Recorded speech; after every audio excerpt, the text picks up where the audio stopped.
Hi everyone, we are going to sketch out a plan for a small portable laptop stand, and we're actually going to be reconstructing a design that already exists. Now, we could go to many sites like this and find free designs that people have made and put up for us, and this one even has parameters so you can scale it to the right size for your laptop. But for practice, we're going to redesign this in TinkerCAD. So our two parts that hold up the laptop are a cylinder underneath with what is a sort of triangular shape here and a box that holds it up. And with two of these prints, since they are symmetrical, we'll place one on either side of the laptop, and the whole thing will stay propped up at this angle. You could probably slide them forward and prop the laptop up at a steeper angle. We are going to build this out of a tube or a cylinder.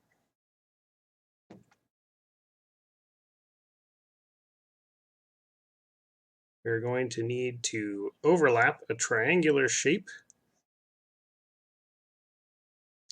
and we're going to need a thin box standing up.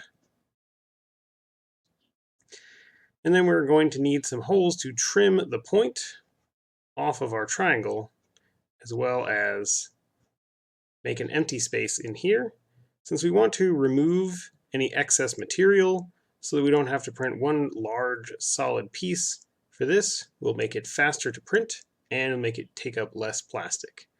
And just like the design that we're mimicking, we can even bevel the edges so that they are smoother and they don't just have a sharp end on them. So let's head over to TinkerCAD and recreate this simple design. See you then. We're going to use TinkerCAD to recreate this mini laptop stand design. That's two copies of an identical part, and we'll be able to put our own spin on it if we want. I'm going to hide this example here for now, and we'll move my original off to the side here and get started. So while I could start with a tube, I want to be able to cut the center away, including any part of the triangle that's in here. So I will start with a cylinder instead. And this cylinder's size, well, first we'll increase the sides so it's nice and smooth. And we will make the diameter of the cylinder the distance that you want to prop up the backside of your laptop. So we're going to double this in size from its 20 millimeters to 40. And if we click on a number and type it in, we can hit Tab to switch to the other number. That way we can be 40 in both directions. And then we're going to go ahead and increase the height to 40 as well. And we're going to give it a little bit of a bevel. The bevel is just a nice effect so it doesn't have a sharp edge and makes it look a little neater. Now we're going to add a triangle here.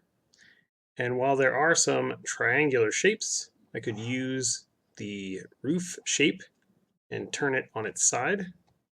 I don't have a bevel control to match it up with our cylinder here. So if I want to use the bevel, I'm going to go down all the way to the polygon. Now you could use any kind of shape that you want. The triangle is simply good for using less material. And I'm going to turn the polygon's shape all the way down to 3 sides, so it becomes a triangle. We're going to reduce this in size. We don't want it to be so thin that it might actually bend. So we want 6 or 7 millimeters to make sure that it's sturdy. And then we're just going to drag a handle and shape our triangle so that it fits partly inside of our cylinder. And we can go ahead and turn on the bevel.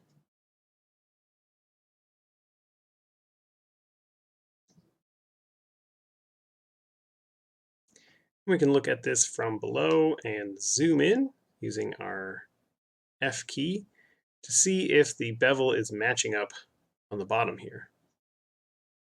We can see that by stretching this triangle out, we also stretch the direction that TinkerCAD will make its bevel. So the bevel becomes very flat. You can see that if I stretch it out more, our bevel is very, very shallow, no matter how high we make this. Because of the way TinkerCAD scales things, the only way to make this bevel match up to that one will be to scale up our triangle. Let's remove some of this height here. And let's scale this all the way up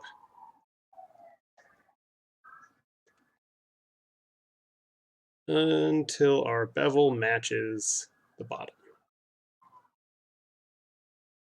And there we go. Now we have what looks like it is joined together properly here, but this is entirely too thick. So we're going to have to remove some of this material so that this has space for our laptop. We'll do this once we get our last piece in there so that we know how far we want this to go. The last piece is a box, which we can also increase the bevel on. The radius here, you'll see, rounds out the corners of the box because the default steps is 10. If you turn the steps all the way down to 1, you will end up with the same straight bevel as you have on the other objects. Just like this triangle, if I stretch my box out, it's going to stretch the bevel out too. However, the box has length, width, and height parameters, which it computes before it does the bevel. So, if we want, we can take our length, let's see which direction it is, length 10. There we go. We'll make our height 40, just like the cylinder. And we'll make our width, let's make it 15. Now we can see that if we place this at the top of our triangle, we can change the radius until the bevel matches. Let's zoom in here and get a better look. Look at it directly from the left, and we can change our view from perspective to flat. When we switch to flat view, we will not see any of the foreshortening, and it'll be easier to line things up. So I can actually see what radius I should put it at for our bevels to line up, and then it all looks like it's matching. The last measurement that we need is to determine how thick the laptop is so that this has at least enough space. So for the laptop that you are using, make sure to measure. I'm going to put 15 millimeters of space in between these two.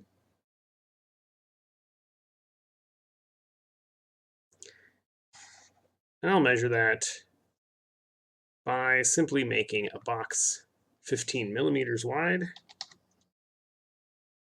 And I'm using a hole here so that I can see through it. But also, I'm going to need this hole to cut off parts of my excess triangle. So let's take our hole and put it next to this. Then I can move the last piece into place. All right. Now we need to cut the extra parts off of our triangle. So we'll take our hole and stretch it out to be larger than the entire triangle. If we want to make sure that we can't accidentally use this to cut pieces of our cylinder or our box, we can lock them in place. So let's select the cylinder, hold down Shift, select the box, click on the lock right here. Lock turns purple, and these objects can't be moved or grouped, cut, or changed in any way. Now that I have this box, which is big enough to cover up all of the triangle, I'm going to go ahead and move it down until I have that 7 millimeters that I was looking for at the beginning. So now this is going to be 7 millimeters thick, and I can tell because the box is exactly 7 millimeters off the ground. And I know that the triangle goes all the way down to the ground. We can also change this value just like the size values. As long as it's on the screen, I can determine exactly how high I want by just typing it in. Now, since I know the objects that I don't want to cut are locked, I can just grab everything and hit group.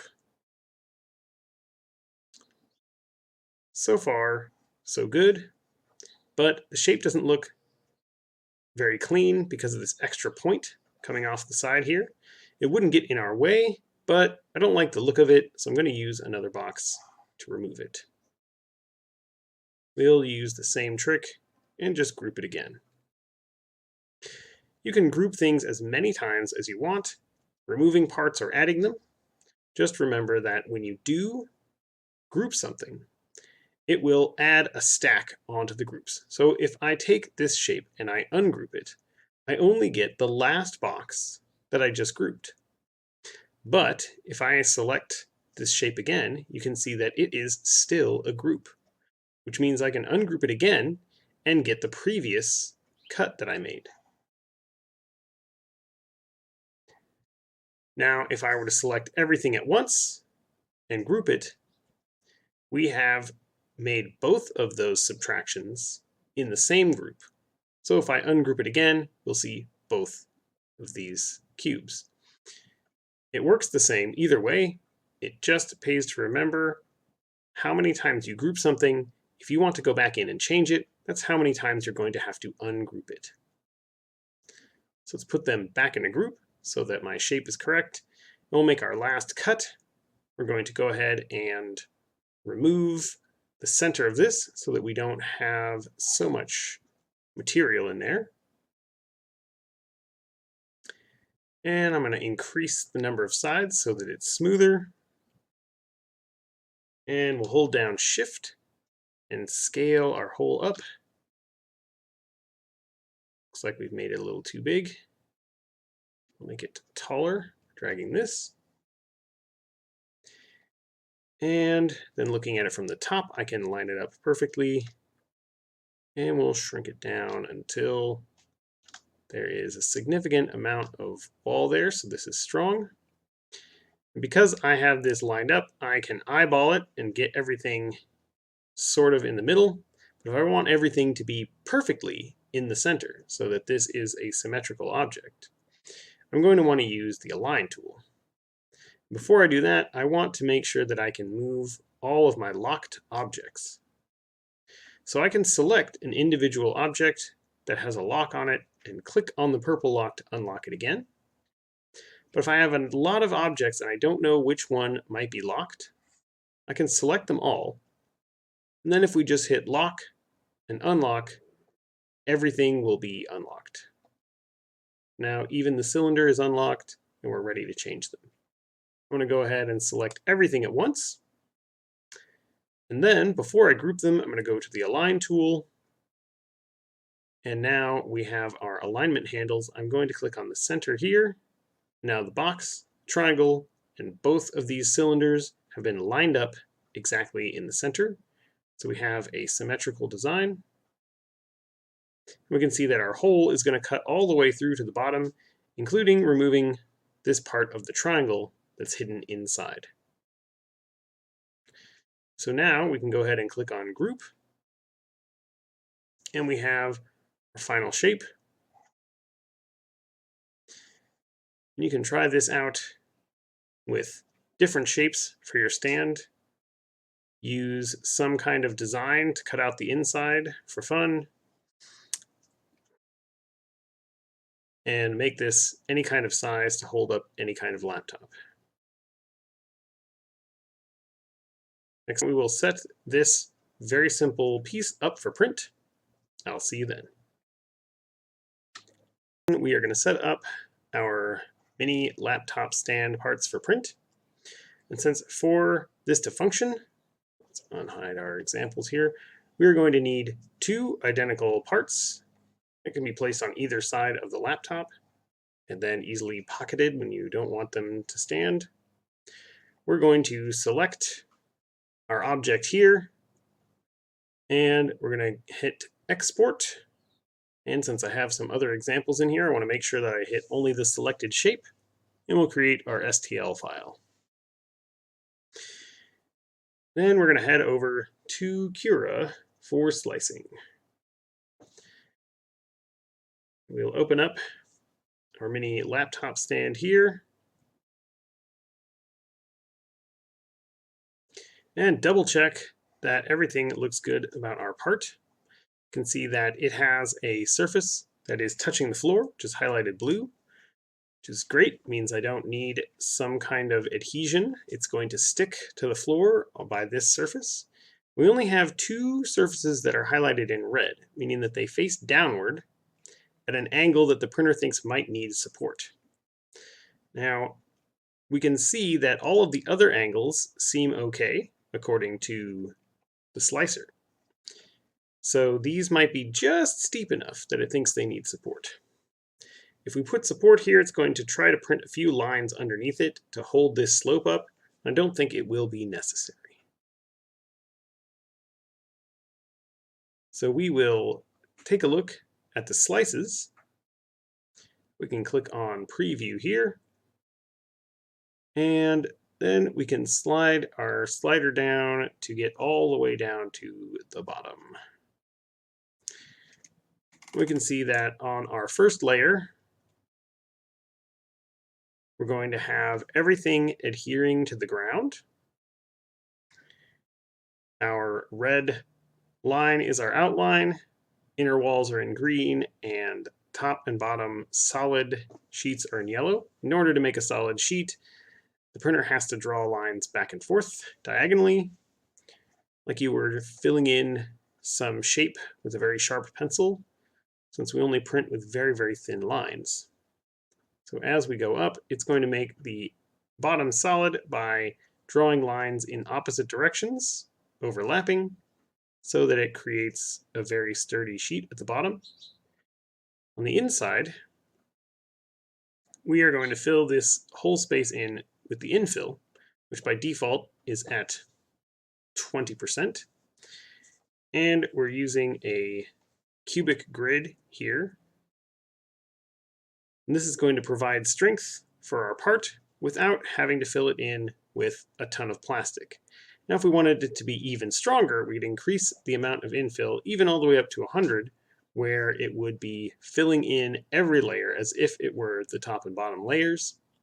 But it's already going to take 2 hours, more than 2 hours, to print this, even with 20% infill. So it would increase the amount of time and the amount of plastic we use dramatically.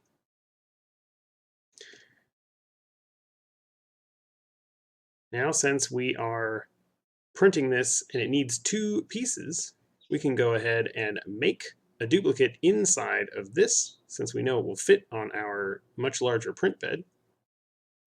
I'm going to right-click on the shape and hit multiply the selected model, and we'll just make 1 copy. And Cura has does a pretty good job by default of placing things very close together. If you've placed multiple objects in different places,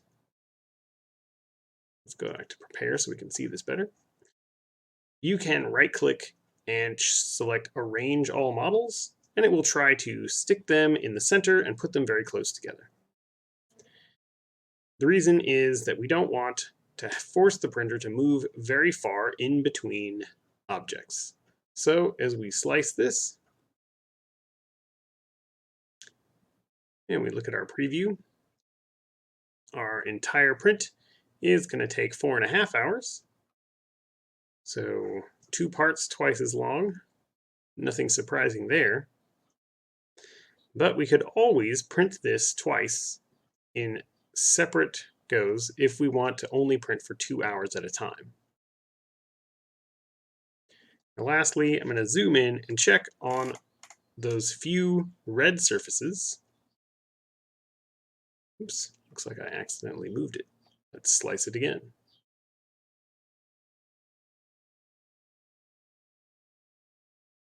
As we go up the first few layers, we can see that each time we go up, the next layer very slightly overhangs the previous one. And even though Cura marked this as red as possibly needing support, I can see that the red line doesn't go entirely over the surface of the other one. And I keep clicking on that. Let's try this once more. And this means that it doesn't really have the chance to droop down. The overhangs that you need to look out for is when any of these red lines go out far enough that they have no part of another red line underneath them supporting them, which means that it's going to be trying to draw that shape out in the middle of the air, and it's probably going to droop down. That is where you will absolutely need support. Since we don't have any of those problems, comfortable leaving the support off of this. And since we're not going to put a ton of stress on this, I don't think we need to increase the infill either. So we have our 4.5 hour print of both parts. As soon as it's done, we'll be ready to prop up our laptops. We'll save the G code, and we're ready to print.